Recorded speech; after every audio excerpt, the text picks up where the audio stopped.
إِنَّ الَّذِينَ قَالُوا رَبُّنَا اللَّهُ ثُمَّ اسْتَقَامُوا تَتَنَزَّلُ عَلَيْهِمُ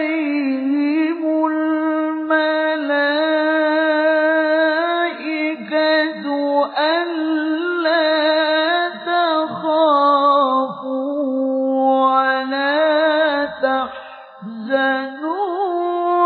وَأَبْشِرُوا بِالْجَنَّةِ